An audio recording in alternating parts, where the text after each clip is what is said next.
Hello there. You're listening to Just Admit It, a no BS movie-focused podcast.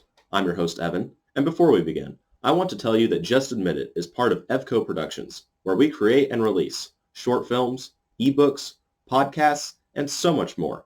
If you want to find out more about us, you can visit our website, evco-productions.com. Also, a reminder that this show is available on Spotify, Anchor, and YouTube. And if you like this episode, consider supporting us on Patreon. Thank you for tuning in and enjoy the episode.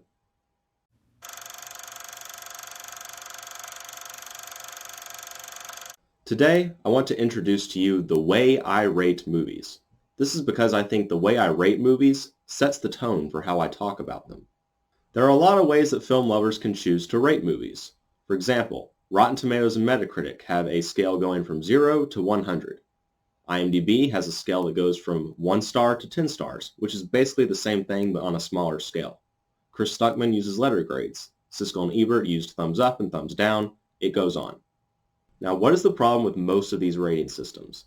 In my opinion, they are too complicated. Let's take letter grades as an example.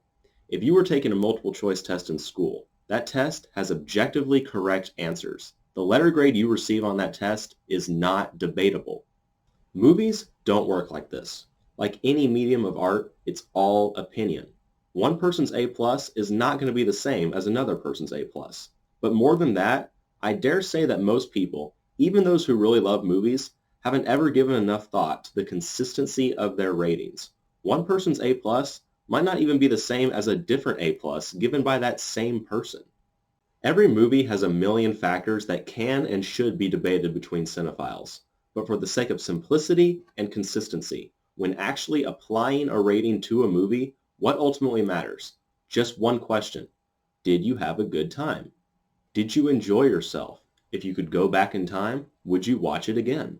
That's why my rating system has only 2 scores, a W and a D.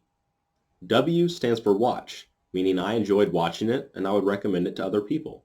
D stands for don't bother, meaning I wouldn't recommend it.